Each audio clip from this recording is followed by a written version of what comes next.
Hello and welcome to SummerWorks Career Sneak Peek Week series. My name is Amanda DeLongchamp and I work with Amy Cell Talent. I'll be moderating this session for Megan Torrance today. With that, I'd like to introduce our featured speaker, Megan. Megan will share with us her career trajectory. This is both intentional and accidental, from dry cleaning clerk to industry-leading business owner, with the learning at every turn along the way. She calls this at least 9 pieces of career advice that I've received and how that's worked out for her so far. Megan hopes that you'll learn, laugh, and take something meaningful away from her presentation. All right, everybody. Hi, I'm Megan. Actually, Amanda, let's start with our first poll as we get started here. Have you heard of Torrance Learning? And it's okay if you say, no, I have never heard of you, because most people have never, ever heard of us. So, right, maybe, sounds somewhat familiar. Okay, I think we have everybody has answered. So here are the results. Yeah, nobody really knows much about what we do. That's okay, because I'm going to share that with you. You can see our results here. So great. That gives me a sense for who it is that we're talking to. We've actually had 3 SummerWorks interns this summer at Torrance Learning, so they do know more about what Torrance Learning is. I'm also going to give you an opportunity in the chat. What's some career advice that you've received? So make sure you change your to everyone, and then everybody can see that. We have a nice small group today, so we can maybe have a little bit more of a conversation here too. So that would be kind of fun. So funny enough, I was asked to do a career sneak peek week presentation. And at the time I was thinking, well, what am I going to say that's going to be interesting? And having spent time with Allison and Vincent and Tyler this summer, I realized that when you're in an internship, or really any time throughout your career, people give you a lot of advice, and some of it's good and some of it's not so good. And I thought, you know what? I'm going to give some of the advice that's been given to me. And at the time, this is, I don't know, Amanda, Michelle, Sade, like 2 months ago, I could come up with 9 pieces of career advice that seemed relevant at the time. So career advice number 1, don't count because you limit yourself. I believe I'm up to 15 now, but feel free to keep track of me as we go today, because I do have I have lots of tidbits. And my hope is that somehow in this long and twisted tale of a career. So I'm 50, I still have about 20 years to go to work by my estimation and by my interest level. I've gotten a lot of advice, some of it good, some of it not so good, but I'm going to share some of it with you. And someday, 30 some odd years from now, somebody may ask you about career advice that you'd received, and maybe one of these tidbits will have surfaced for you. So by way of introduction, so this is an abnormally large picture of my head.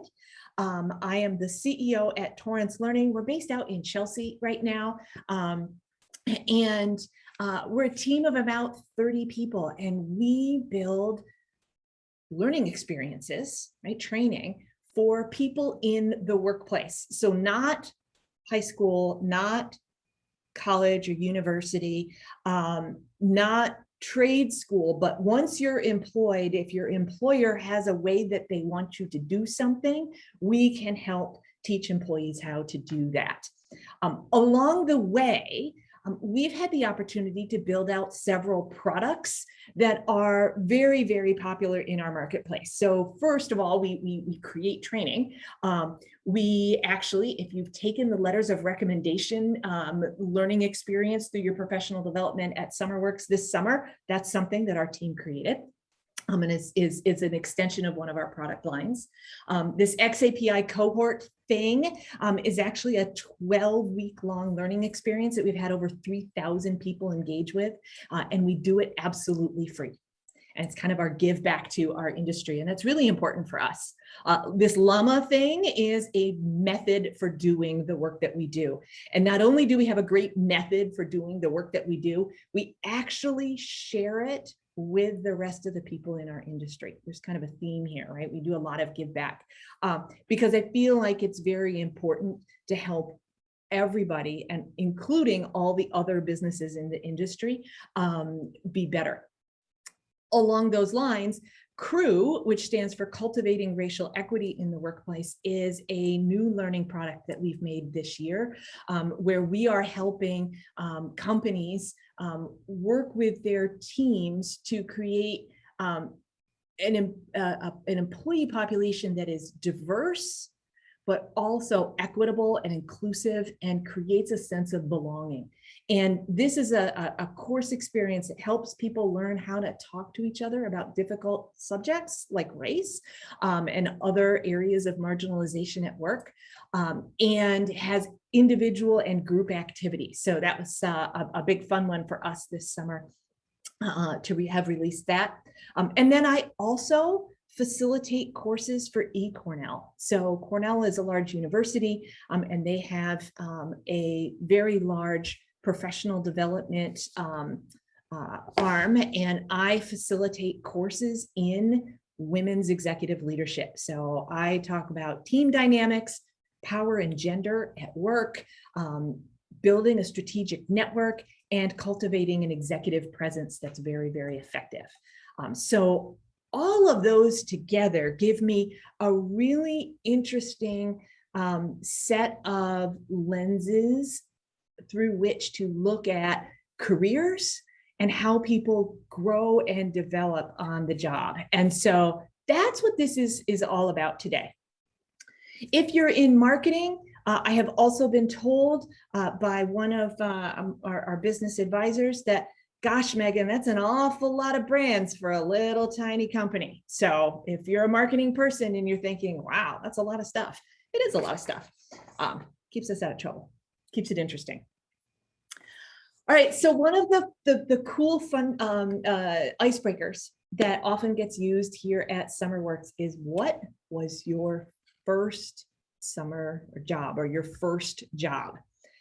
And my first job was working as a dry cleaning clerk when I was in high school. I was a very, very academic, bookish person in high school. I did not have a social life, and what very little I lived out very, very rural. So to get anywhere, you had to drive a long distance, which was way more hassle than I could ever be bothered with. And therefore, I didn't actually need much money. So keep in mind, I'm 50. This is before you could buy things online, right? This is actually before you could buy things on the phone. No kidding. Like, catalogs would arrive in the mail with everybody's product. It was a paper, like a magazine. And you then filled out a form and you sent a check with your order. And like 2 or 3 weeks later, it would show up, right? So I didn't need money. And I thought, gosh, I don't need a job. Like, what a distraction from my studies, right? And the very nice people who owned the dry cleaning company in town called up the school and said, is there a kid who needs a job? Now, a lot of times, if there a kid who needs a job, that job would go to somebody who needed the money. And I don't know why, but the assistant principal who got this call said, yeah, Megan needs a job. Like, Megan needs life. So I got a job working at a dry cleaning company. It was hot.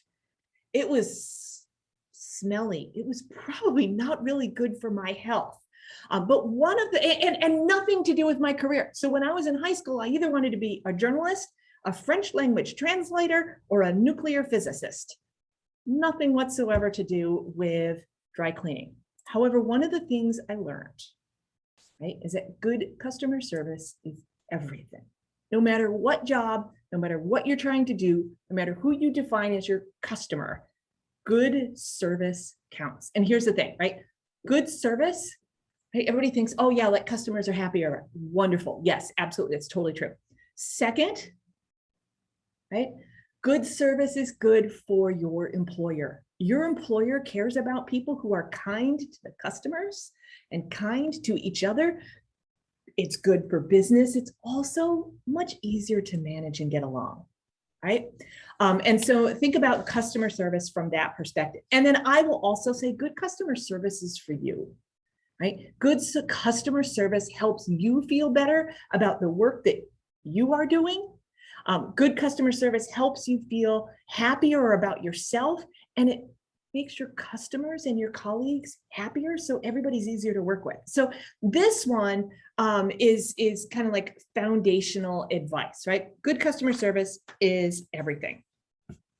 So then SummerWorks' next favorite question is, what was your educational path? Right? And so Amanda's kind of smiling back there because she knows she asks these questions, right? So what was my educational path? So here's the thing. I have an undergraduate degree in communication. So remember that whole French journalism or nuclear physics thing? Everybody just kind of said, yeah, you got to pick one. So I picked journalism, which put me in the communication department at the university I went to. I then flitted from journalism to public relations to advertising to interpersonal communication. There's actually a major called interpersonal communication, to organizational communication. And about 2.5 years into this, I realized that this was super vague and I needed to have something to communicate about. In fact, my major was intentionally, like the university designed it to be intentionally kind of lightweight, so that, and you had to have a minor in something else, basically, so you would have something to communicate about. I kind of had two minors. My first minor, believe it or not, was kind of in teaching public speaking. So I had done a ton of public speaking in high school. I actually paid my rent a couple months in college by winning public speaking contests. And I became a teaching assistant, both for credit and then sometimes for pay in the summer for public speaking courses, specifically business and professional speaking. I thought of it as a remarkably easy way to get an A or to get paid, and never really thought of it as something that I would use in my career. And yet if somebody says, what do you spend time doing? I spend a lot of time doing this. I'm either giving presentations, I'm teaching, I'm standing up. The end of this month, I will be in Salt Lake City at a conference, standing up in front of several thousand people, both live and online, giving presentations. And that is how I get the word out about my business. So there's also smaller presentations, right? So when I'm leading my company, I have presentations I give even just to the 30 people who are in my company. So this is super, super huge. My minor ended up being, I got a master's in business. So I have an MBA. What this means is that I have a balance, right? And whether you take a hard major and a broader minor, right? Or vice versa, right? A broad major like mine and a specific minor, right? That's a wide variety of skills, right? That gives me a lot of flexibility, right?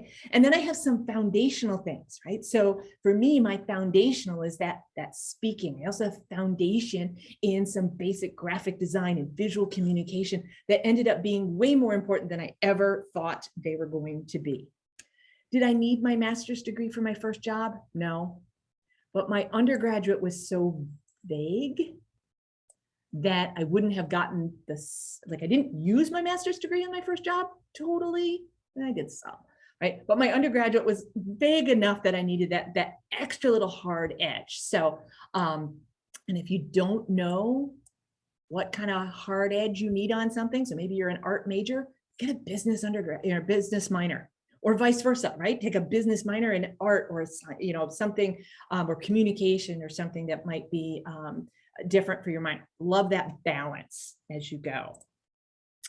And so this, I should be telling you where I got this advice from. This actually came from one of my professors in the communication department, who was just he was just the most real and down to earth person, right? So really, really good stuff, right? Here he was telling me, get a minor outside of the communication department, which was huge. So let's get back to summer jobs. And it's entirely likely that you are right now wrapping up a summer job that's been pretty career focused. So everybody from SummerWorks, close your eyes and your ears for just a moment, because my first summer job after my freshman year of college, I was a polo pony groom.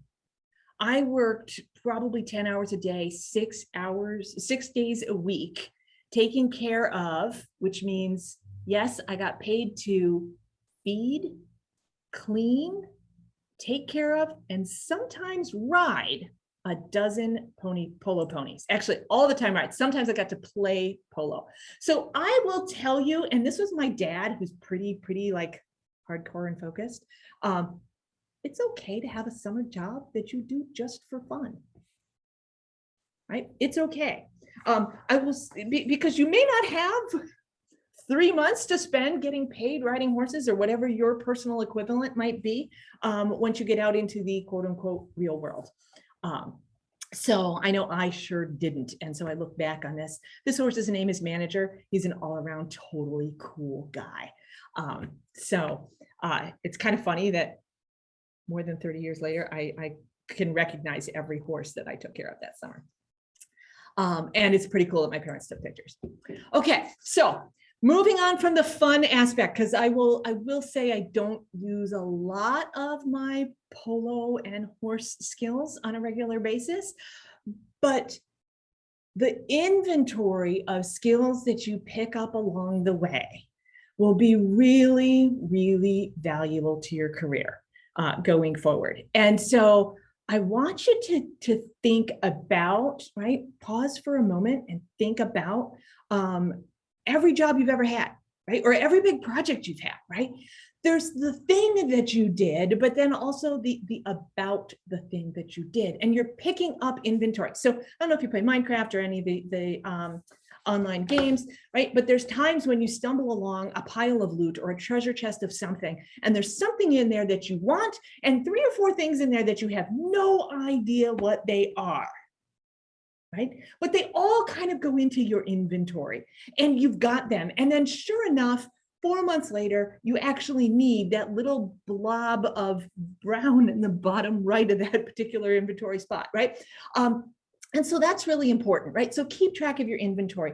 My jobs through, right, after the dry cleaner, after the polo pony gig, right? My jobs then all offered something inventory-wise. So I spent a summer as an accounts payable clerk. That means I helped a small business pay their bills. That's all I did, was I paid bills.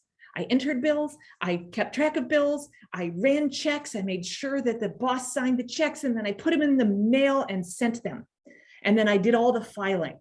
And gosh, golly, later on I had a job where I was designing accounting centers for very large global organizations. And I actually knew what it took to process accounts payable and pay a business's bills, because I'd actually done it before, right? I worked at a human resources department one year where I was first doing graphic design, and then they're like, oh, hey, you can write too. So then I'm writing, and then they're like, oh, hey, you've got the graphic design and you've got the writing. And we just, like the country just signed into law this thing called the Americans with Disabilities Act, and we need to tell everybody how to work with this. Can you start writing the training manuals for it? So all of a sudden, because I had some of these skills, I'm doing something really useful with them. And those training manuals led to more training manuals. And the next thing you know, I am actually, right, building training for how do we build, right? Large scale accounting centers, two things that otherwise would have nothing to do with each other. So that ended up being kind of an interesting path. I also had a job, right? Getting back to customer service, I also had a job where I was doing survey research. So calling up people on the phone and asking them if they want to do surveys. I'm not sure that works anymore in 2021, but back in the 1980s and 1990s, that was a thing. I was really good at it too. So, right, you've got your fun, right? You've got your inventory, right? One of my summer jobs not only added to my inventory, right? So I got a summer job at the university I was at, right? Still an undergraduate. And I got a summer job working in the publications department of the business school at that university. Okay. And so I was doing graphic design and writing and layout and basically getting to see pieces and parts of how this college within the university functioned, which was really interesting and very, very useful. But along the way, I made sure that I met and was kind to, back to that customer service thing, the people in the college administration that I happened to be working for, right? So I made invitations to events, like little postcard invitations, and I laid out magazines and posters and flyers and things like this, right? Fast forward another year, I applied to that business school. Now, I didn't reach out and say, hi, I'm applying to business school and I worked for you guys in the summer. Would you take an extra special look at my application? Because that's not how it works, right? They're looking at my application on its merits. But once I was accepted, right, I then had access and information and relationships that helped make my college experience very, very effective, right? So whether it's, right, building relationships within your academic institutions or building relationships at work, right? So one of the professors I work for right now at Cornell, right, is all about this, right? Build a network. Right? Find out who are the people who do what you want to do, who know what it takes to get what you want out of your career and your life, and build that network, right? And then, right, it's so funny, right? Because I talk to executive women who are, 40, 50, senior VPs and vice presidents, right, in very large organizations, and they get very, very nervous sometimes about networks, right, and networking, right? And they're very worried about asking too much of other people, that it might make them look weak, or they don't want to admit that they need help in something, right? So the best thing you can do with your network is actually give to it first. And so say you find a great article about something that someone in your network is also interested in, right? Or something that they do. You can share that with them, right? Hey there, Sade, I just found a really, really cool article that taps into the ways in which students engage after their internships with the companies that they had interns with, right? Or whatever, right? I'm making this up, right? But if I want to build a network, right, and I want to strengthen my connections with Sade, I go ahead and proactively, I don't bombard her all the time, but every once in a while, I'm like, hey, you know what? Found this great article and I was thinking about you. Hope you enjoy it. Have an awesome day. Okay. And I'm finding ways to be useful and give to my network. And sometimes the way in which you give to your network is you pull in a group of people and say, hey, you know what?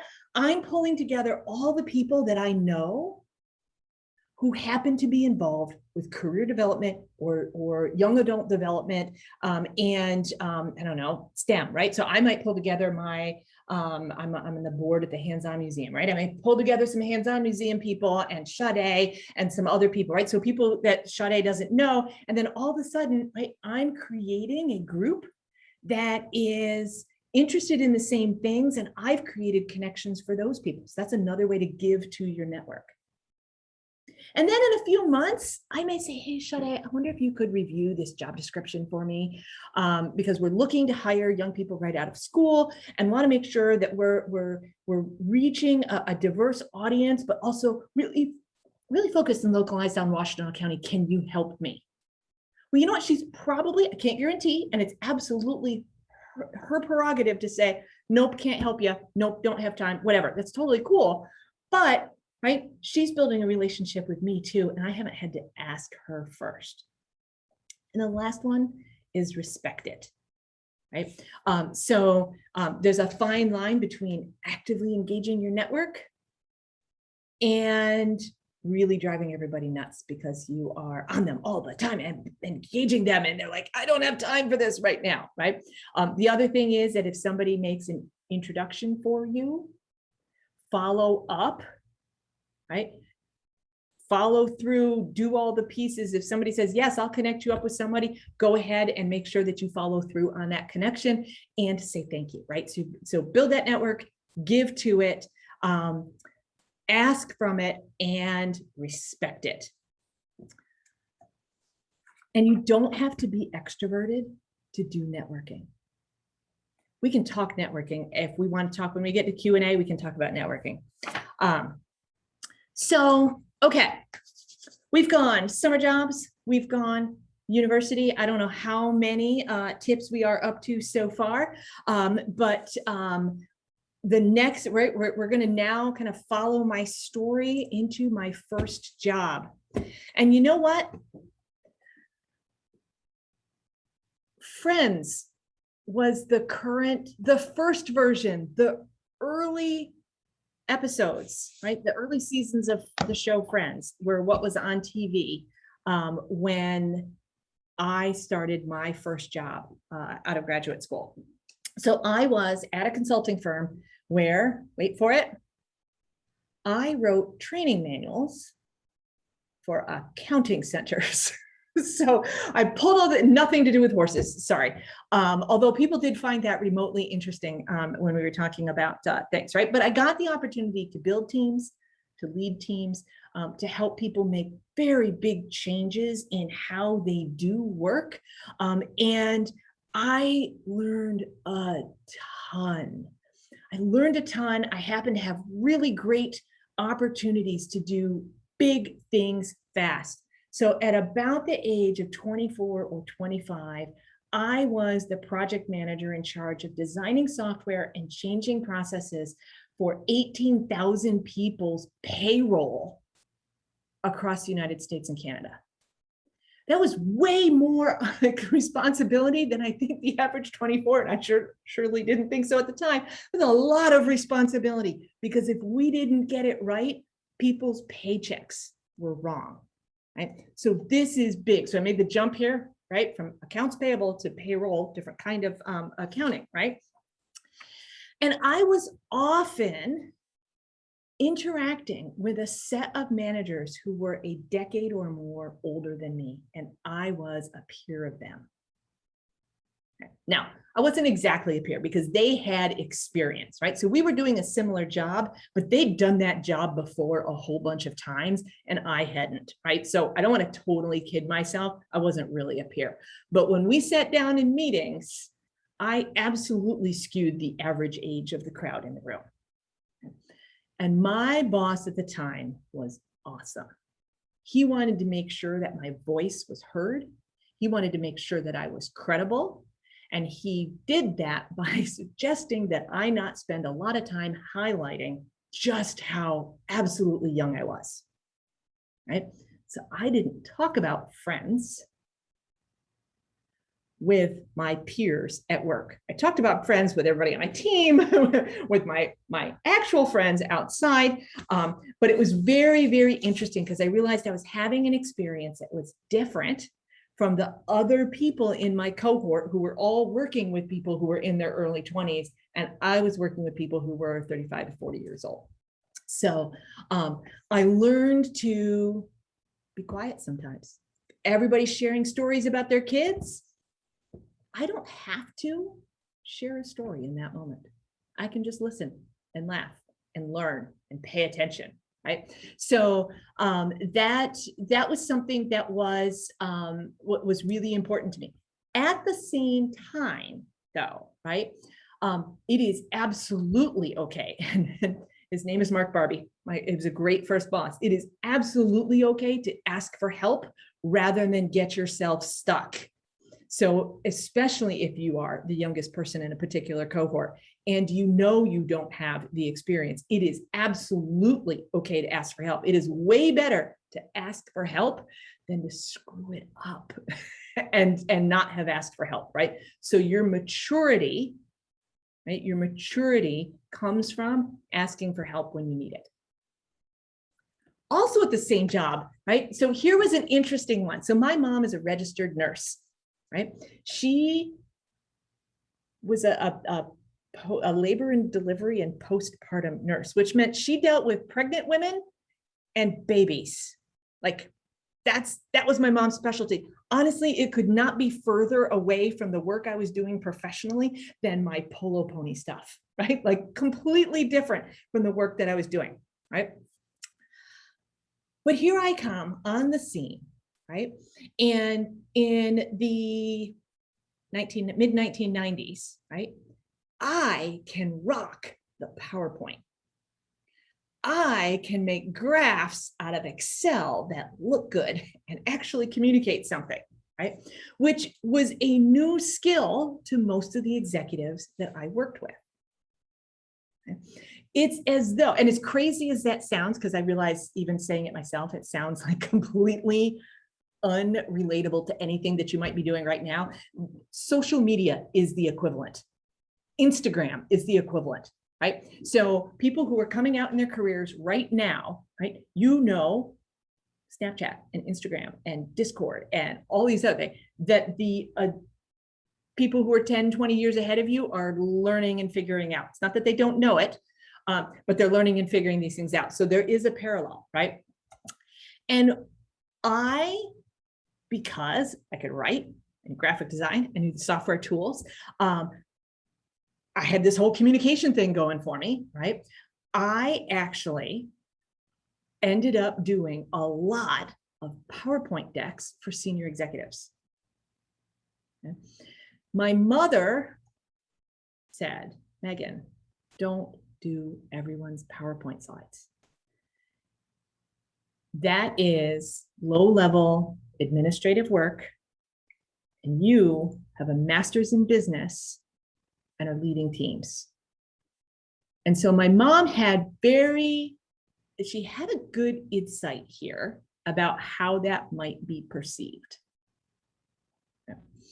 My mom was wrong, and that's okay. I'm going to go visit my mom this weekend and I'll tell her that she was wrong, and she's okay with this. She's okay with this because what it did do, particularly because I was not highlighting how young I was at the time, what it did do was it got me into rooms and conversations with executives that there is no way I would have been able to be in those boardrooms and hear how the company's decisions were being made. But because I was the communicator for that, I actually got a lot of really amazing and interesting access, and I got to learn along the way and add to that inventory. So I'm going to fast forward for a really long time because we've already established that I'm plenty old. And so I'm not going to tell you like every year of my career. So far, we've covered up until like maybe I was 28. So I'm not going to go and bore you with the year by year for the rest thing, right? I worked in that large consulting firm for basically about 8 years. I then left and became an independent contractor, right? So as an independent freelancer, doing about the same kind of work. And ultimately about 2007, I hired my first employee. Right. And so I moved from freelancer to like business, and freelancing is a business, but once you start employing other people and start being responsible for making sure that other people can pay their rent and put food on their table, it's an entirely different layer of stress and responsibility. Right.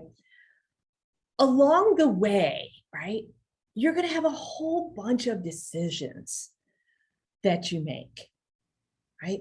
And some of them are big and hard decisions, and some of them are exciting and amazing opportunities, right? So here's one. I had an opportunity to, I had an opportunity while I was doing freelance work to do that same kind of work for a year in Switzerland. And I'm like, that would be amazing. Like somebody would pay me to go and live somewhere else. And that seemed super exciting. And I was absolutely ecstatic for that opportunity. And my husband said, but what am I going to do? And that was like, oh. So having a spouse, having a partner means that you've got to make the choices along your path in ways that support two people. And how successful that is for you is going to be dependent on not only the choices available to you and the choices you make, but also the choices your partner makes. And I wish I could tell you this one ended up well. Well, I didn't go to Switzerland. I stayed here. That's okay. I ended up doing other awesome things anyways, right? There's my corollary to this. There are many right answers in the world, right? So any one thing that might look like a misstep in the moment, right? Or I have multiple choices and I don't know which one to take. That's okay, because there's a lot of right answers in the world. But ultimately, I ended up getting divorced about 5 years ago. And some of that had to do with the career choices that the two of us made and the trade-offs that we make around how do we have careers, how do we have families, how do we have children and things. And so sometimes these are really hard decisions. Right? So back when I was trying to decide, is it French, is it journalism, or is it nuclear physics? That seemed like a big, big question, but there are other big, big questions in your life and lots of right paths and right opportunities. And I think if I hadn't chosen the paths that I did, I probably wouldn't be where, doing what I'm doing and having the kinds of successes and struggles that I'm having right now, right? So all these things add up. And so right now, I am the CEO of a 30-person company. And sometimes it feels like it's exciting and awesome and we're perched right out there on the edge. So Amanda, let's do the next poll, right? Do you know what it takes to be a CEO? And it's okay if you say no, because honestly, I didn't have any idea what it was going to take to be a CEO.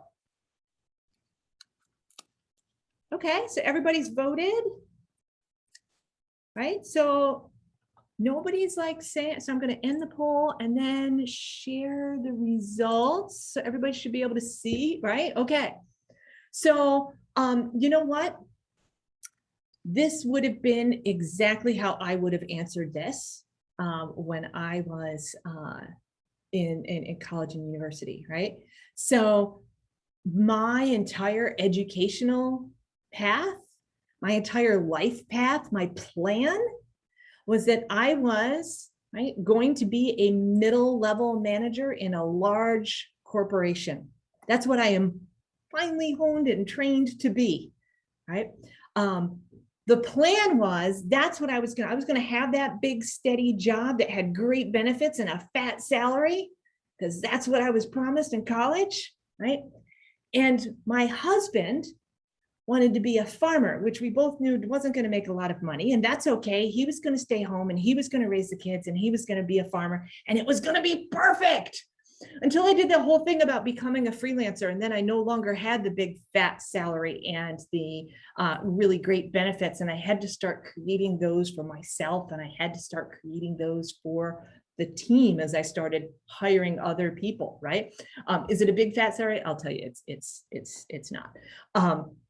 But right, I was not trained. In fact, there was a whole section, the university I went to, right, has an entire entrepreneurship curriculum, which I said at the time, that's for the people who are way more risk hungry and living life on the edge than me. No, sir, that entrepreneur stuff is not for me.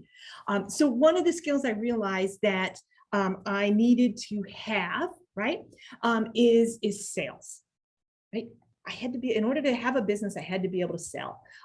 But one of the things that I found when I was so I went to Joe Marr, who's a guy here in Ann Arbor, and took sales training.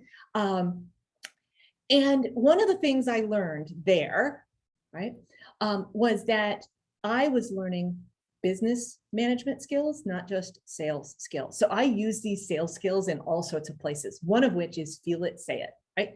If you feel something in a situation, call it out. I was the kind of kid who, like, when it was time to sell Girl Scout cookies or wrapping paper or popcorn or pie or whatever it was that the fundraiser was, you know who bought it? My mom and my two grandmothers. Because I was terrified to sell and they were kind of beholden to buy from me. So that's who I sold to, right? So I go to sales training and we get this, right? And I'm feeling like a big dork. I'm feeling amazingly awkward about selling things, right? So you know what I start doing? I start going around selling things by saying, okay, so I'm kind of a dork at this whole sales thing, but let's talk about your project, right?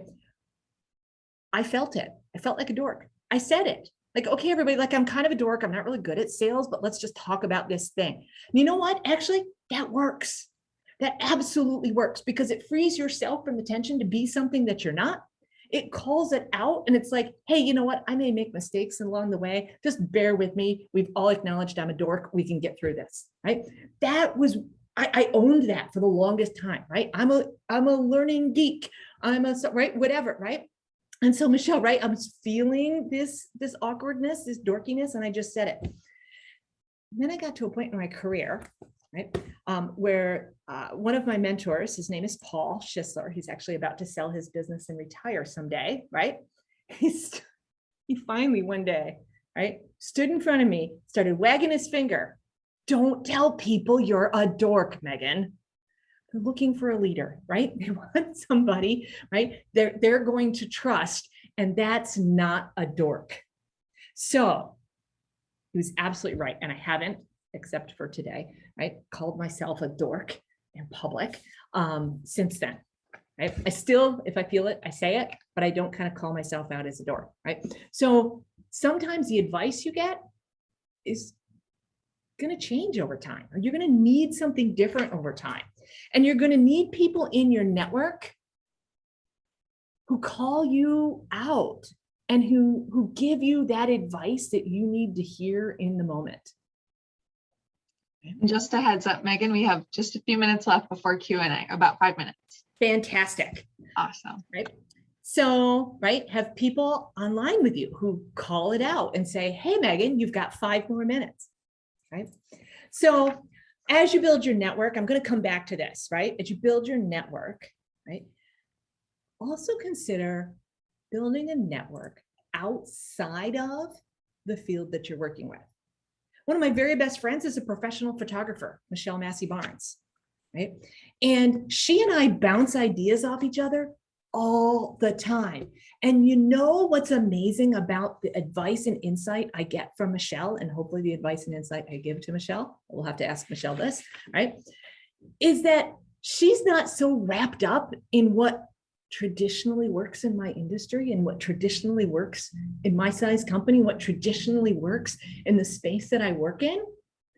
And her ideas are creative and different. And she taps into a network of people that are completely different from me. So she was doing work with the American Cancer Society, and she connected me up to do work with the American Cancer Society. It's an opportunity I would never have had before if it weren't for Michelle, right? And it had nothing to do with what my regular day job is. Speaking of my regular day job, it generally doesn't look like this, but in 2018, our company was actually honored as one of Michigan's 50 companies to watch. It was pretty amazing. And I'm actually going to call out, I noticed some of the names. I noticed the people who are here in our producing set and behind the scenes with this webinar. There are a lot of us who identify as women in this webinar right now. And I want you to do a quick count and notice that there are not nearly enough women on that stage yet. Right, so that's my challenge to all of us, that as women leaders, we can be on that stage. But you don't get here alone, right? And so when you have successes, acknowledge them with your team and celebrate them with your team. And on your day-to-day, go ahead and delegate to your team, right? As a leader, right, as you grow in your career, you can't possibly do everything yourself. You will work yourself to the bone. Trust me, I've done that. Don't work yourself to the bone. And that should have been one of my pieces of advice, right? Delegate. Here's the thing, right? You can't do it all. By the way, there are people on this lineup here who are way better at what they do than I am, right? I can't do their jobs. Right? So I need to delegate to them. I need to trust them. I need to rely on them. Right? But it also gives them the opportunity to grow their careers, right? Because if I'm hoarding all of the cool tasks that need to get done, they don't have the opportunity to grow and do something different. So I'm stifling other people if I don't delegate to them. Right? So I'm a huge fan of delegating. So a couple other things besides delegating and not working yourself to the bone that I have I've learned as a leader, as I realize the importance of my role and my impact on my company and my community. Advice number one is don't act in anger. So I rent space from someone who in March had some very, very inflammatory things to say about our governor, our attorney general, and our secretary of state. And I was very, very angry that night when I found out about what had been said, because it was utterly misogynistic and appalling to hear in this day and age. And I spend $100,000 a year on rent that I pay for this person to be in the building that this person owns. And I was very angry.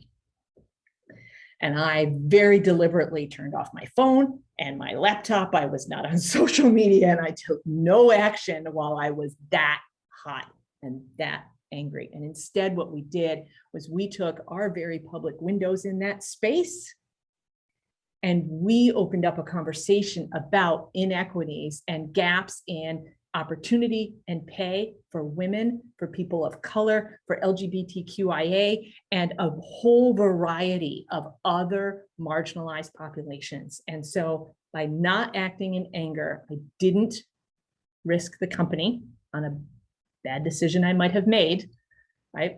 And instead I have engaged our community and our team, right, in a much more positive conversation. Right? And so the last bit of advice is don't freak out. Almost nothing at work is worth freaking out about. There are lots of right answers. There are lots of ways to figure out things, and people will look to you to have solutions and to be the calm person when they might not be able to. And so your ability to figure out how to be authentic with your emotions without completely losing your cool is a skill that I will tell you takes practice, but is a really important one to have. And by the way, this photograph was taken by my friend, the photographer, and that's super, super awesome to have great outtakes from your headshots. So just saying, totally strongly recommend that you get them. All right, Amanda, do we have any questions? Let's stop sharing here so we can just like talk like people. There we go. No, this time it does not look like we do, but we certainly encourage all of our attendees to submit any questions that you have, whether it be in the chat or Q&A. But I was wondering actually so for your piece of advice to keep track of your inventory, so thinking of all those skills, especially, as you're creating your resume or even let's say a LinkedIn page and trying to highlight some things. Do you have any advice as to maybe how to best capture those skills? And to be more specific, I mean, I feel like when you have a variety of experiences, sometimes you lose track of what skills you have. Yes. And it's like how to find what you kind of mentally lost that you know how to do. And you're right, that's hard, right? Because somebody described it the other day. It's like you have glasses, right? When you have the glasses on, you can't see that other people don't see with those same glasses, right? And that same lens on your skills. I would think, there's absolutely your job description is a great place to start looking for what are the, oh yeah, like I do that. I like, oh yeah, totally forgot about that, right? So that's a good place.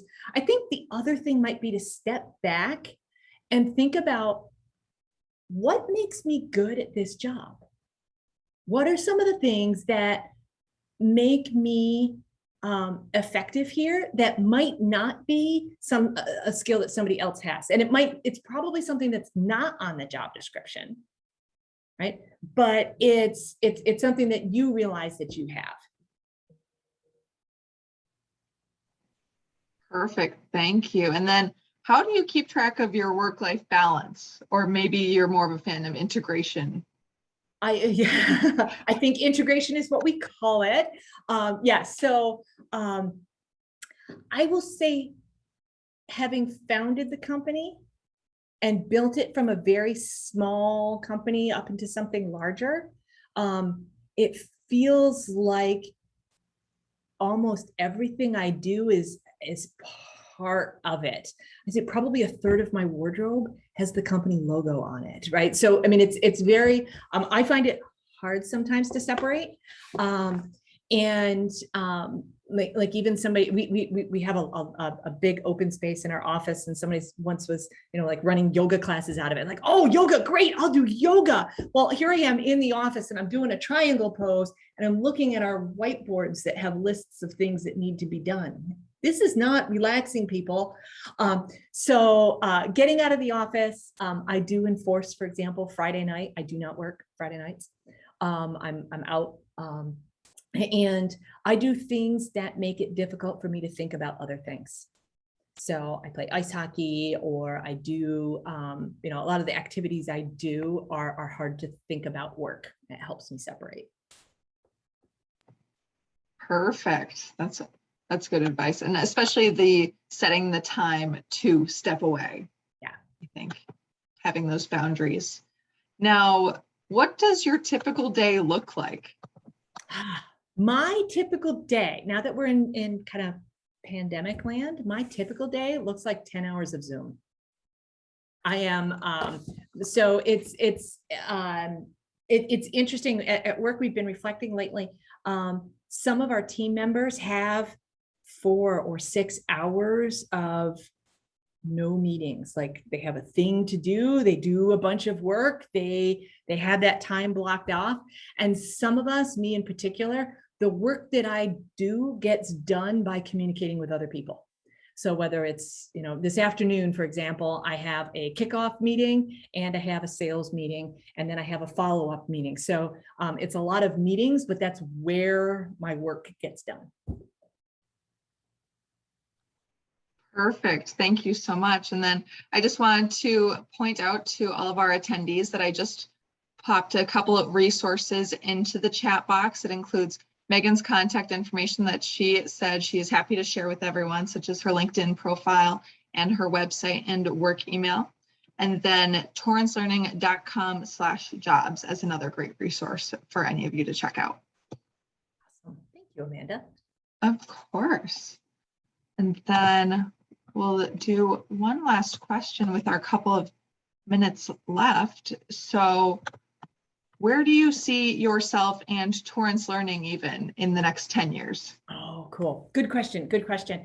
And actually, it didn't make it to my presentation, but one of my mentors along the way does a timeline exercise where she plots out like how long between now and how long she plans on living. Like when is her, when is your education paid off? When is your house, right? When are your kids, when are you going to have kids? Right? And these are just ideas, vague things, right? When are your kids going to be out of school? When are your house going to be paid off? These kinds of things. So I've recently done this. I'm 50 right now. I'd like to be working until I'm 70 or so.